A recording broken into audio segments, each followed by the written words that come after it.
Bueno, muchas gracias por sus llamadas. Muchas gracias. Estaba terminando aquí de leer algunas.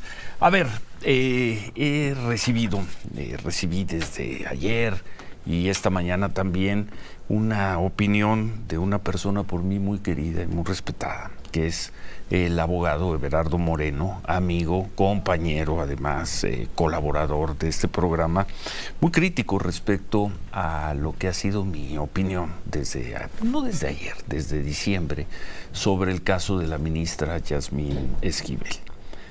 Lo sintetizo en un minuto y escuchamos el punto de vista amplio de Everardo. Desde que se conoció el asunto del plagio, del supuesto plagio de la tesis, yo consideré que este era esencialmente un asunto de ética de servicio público. Más allá de si ya había prescrito los tiempos, los plazos, de qué institución tenía la facultad de sancionar los hechos, yo dije, este es un asunto de ética pública. Lo dije hace 6 meses, lo sostengo hoy. Es un asunto de ética pública, de una servidora pública de altísimo nivel, ministra de la Suprema Corte de Justicia. Punto número 1, es un asunto de ética del servicio público, no de a ver quién gana un juicio en un juzgado. 2, es mi opinión y puedo estar totalmente equivocado. 2, siendo un caso académico, un caso de la UNAM, finalmente es una tesis, la tesis se presentó bien o por ahí parece que hay evidencias de que hubo un plagio, quien tendría que resolver este asunto tendría que ser la institución, la UNAM, dar la explicación final, no la sanción, porque probablemente si entramos al terreno jurídico, la UNAM no tiene hoy las facultades para sancionar el asunto, pero sí para dar la explicación final, para decirnos qué fue lo que ocurrió. Ese es mi segundo punto. Si era un asunto académico, que lo resuelvan los académicos. Ante eso, la ministra, yo he dicho, ha atado de manos a la UNAM, por un lado, y por el otro ha recurrido a la justicia, a los juzgados, para que una juez diga que ella es la autora de la tesis. Ese es mi punto, ese es mi planteamiento. Tú has sido muy crítico en lo privado, Everardo. Me gustaría escuchar tu punto de vista ahora aquí con nosotros públicamente, con el respeto y con el aprecio de siempre. Te escuchamos sin interrumpir, Everardo Moreno. Buen día. Gracias, mi querido Ciro. En primer lugar, muchas gracias por la amable presentación que haces y el reconocimiento de nuestra amistad y mi cercanía. Muchísimas gracias. Te escuchamos. Muchas gracias. Por otra parte, con mucho gusto, por supuesto, es un asunto esencialmente ético. Cuando se hace la acusación de que un documento plagiado, pues el presunto plagiario, está obrando de manera poco ética. Totalmente de acuerdo contigo. Totalmente de acuerdo contigo también que es un asunto de carácter académico, pero he de decirte que si en el momento en el que la universidad, mi amada universidad en la que llevo más de 50 años de ser profesor, no ha tomado en cuenta las pruebas que se han ofrecido y quiere emitir una resolución sin valorar las pruebas, entonces debe de buscarse el que la universidad pueda considerar esas pruebas, y por eso hubo de haberse acudido a un juzgado.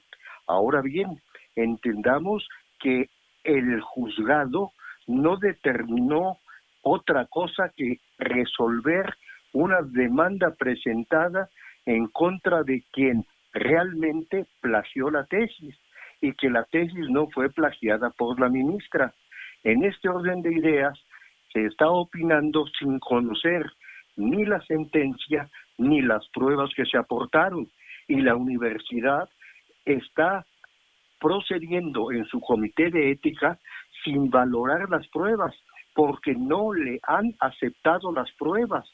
Se quiere estar sentenciando sin conocer las evidencias. se quiere estar sentenciando sin conocer las pruebas que se han dado. Y yo entiendo que por las circunstancias políticas que se están viviendo y que en un momento determinado, y yo soy el primero en censurar los ataques que se le hacen a la Suprema Corte de Justicia y que de alguna manera están siendo o fueron auspiciados o propiciados o vistos por simpatía por el Poder Ejecutivo, pues entonces a una ministra nombrada por ese Poder Ejecutivo se le ha cargado la mano, dicho coloquialmente, con este tema. Pero el problema resuelto por un juzgado es que no hay un plagio, y los que opinan que sí lo hay no conocen ni la sentencia ni las pruebas. Bueno, tú das por sentado que el Comité de Ética de la UNAM no ha valorado las pruebas. Tú das por Totalmente, sentado, amigo, totalmente, no las ha recibido.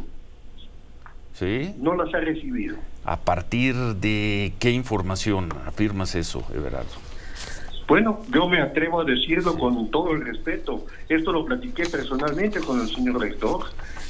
Desde el mes de enero, cuando estaba yo entregando el tribunal universitario del que era presidente, y le dije al señor rector que no se habían valorado las pruebas, que se consideraran las pruebas, y fue cuando salió, pocos minutos después de que yo estuve con él, la resolución de que efectivamente había un plagio, pero sin haberse valorado las pruebas. Entonces, por eso es que con pleno conocimiento de causa estoy diciendo lo que dije. Eso fue en enero, Everardo, ha pasado mucho tiempo desde entonces. Y desde entonces no se le han aceptado pruebas. ¿Seguro no se le han aceptado las pruebas? Absolutamente. Bueno, pues es tu opinión, la queríamos escuchar. Nada más una diferencia, dice, se le ha cargado la mano a la ministra. Sí. Pues se le ha cargado desde los medios de información, desde algunos personajes públicos. El poder no le ha tocado, pero ni con una mención. El Poder Ejecutivo y los ministros de la Corte no han dicho una palabra. Se le ha cargado la mano, a lo mejor en este programa, en unas caricaturas, en algunos artículos, pues pero el poder no ha movido un dedo en contra de la ministra Yasmín Esquivel. Sí hagamos ese discernimiento, Everardo. Sí, de acuerdo. Ahora, respecto de lo que tú dices, que los ministros no han dicho nada, no, amigo, porque entendamos que los ministros son los jueces de mayor jerarquía y no van a opinar ellos de asuntos de carácter judicial, porque ellos no tienen por qué estar litigando en los medios. También. Ellos, los ministros, conocen de la constitucionalidad y de los asuntos que les llegan a ese tribunal. No van a estar opinando de todos los temas, ni tampoco de los asuntos en los que estén mencionados los integrantes del propio tribunal. Es un caso que ha tocado la honorabilidad de la Corte, Everardo, durante 6 meses. Y que sigue vigente. Siento que ha sido un ataque mediático en contra de un integrante de la Corte, pero que de ninguna manera el comportamiento bueno o malo de una persona va a lastimar la honorabilidad de una institución tan respetable como mi Suprema Corte de Justicia. Un ataque mediático, doy por sentado, del cual yo y este programa forma parte. Ataque mediático por darle seguimiento a un tema, sí, amigo, por expresar un punto de vista, pero es un ataque mediático.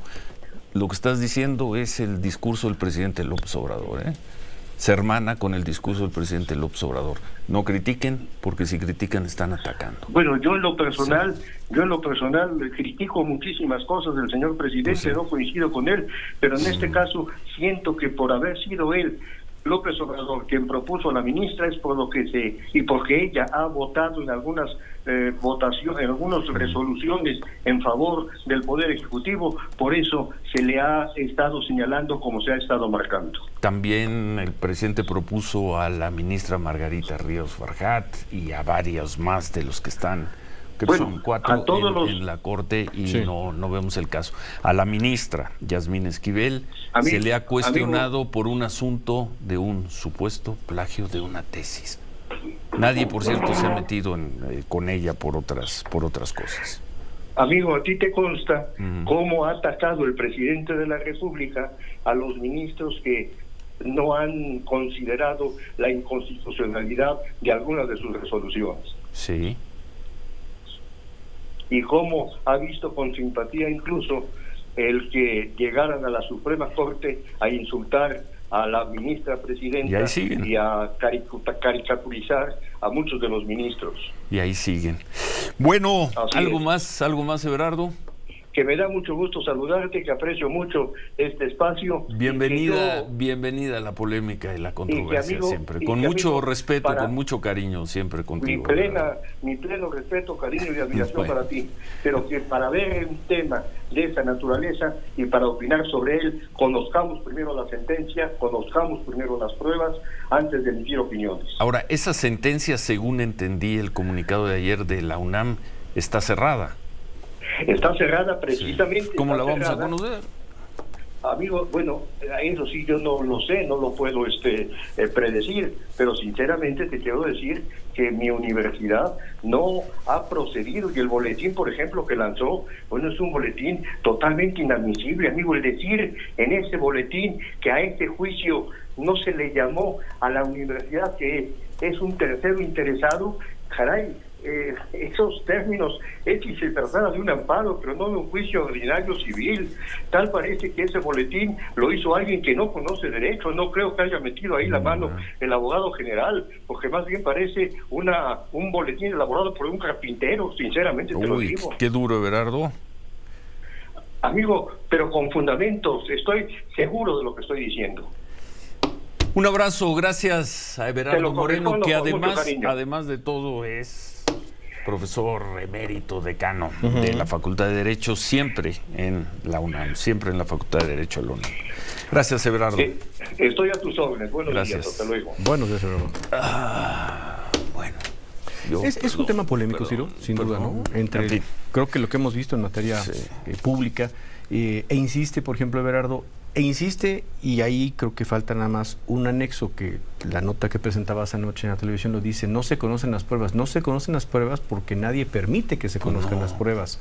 En los propios juzgados o a través de los abogados que veíamos ahí en la televisión y que hemos escuchado aquí en el programa, pues no permiten, hablan de ellas, como ven en la nota de Marco Silva, pues hablan de las pruebas, pero nadie las enseña. Y me parece que es parte de la estrategia, efectivamente, mantenerlas ocultas. Es decirlo, por eso decía, juegan muy bien esa parte legal y pública los abogados. Los abogados están haciendo su trabajo y lo están haciendo muy bien. Pues los abogados de Yasmín Esquivel. No, los abogados de Yasmín Esquivel, no sé, pues por supuesto. No sé si lo están haciendo muy bien. Ve dónde tienen a la ministra. A ver, es que en perjuicio de la maestra, del prestigio de la maestra, de la ministra, perdón, de la crítica de la ética de la maestra, de la falta de ética, en perjuicio de todo eso, que ella asume, porque tiene que asumirlo, pues si no lo asume, pues entonces no tiene sus abogados, están haciendo todo esto que tiene éxito, Ciro. ¿Cómo es? Patear y engrosar en procesos legales y entorpecer, en consecuencia, pues que se haga una resolución rápida de este tema. Bueno. Y creo que es lo que no quieren que pase, Ciro. No, por supuesto, creo que no. Pero por eso digo que me parece exitoso lo que hacen los abogados. Me retiro del tema por lo pronto. Por lo pronto en programa hoy. ¿Tienes ahí el tuit de Guillermo Sheridan, el académico también de la UNAM? Que el que descubrió el supuesto plagio o el plagio de la tesis de Yasmín Esquivel. Sí. Vean con el sentido, el sentido de ironía de que ayer alguien llegó y dijo, nosotros ya resolvimos con una juez, nosotros tenemos la verdad, no les podemos decir qué, y la UNAM que se calle. ¿Cómo es textual el tuit de ayer de Guillermo Sheridan? Luego de analizar las pruebas, incluyendo peritaje óptico de mirar por la ventana, un juez civil de la Ciudad de México, es una juez de lo civil de la Ciudad de México, ha juzgado que la Tierra es plana y emitido una sentencia ejecutoria firme e inatacable que prohíbe a la UNAM hablar de Galileo. Tan. Impecable. En fin, vámonos a pausa. 8:56, volvemos.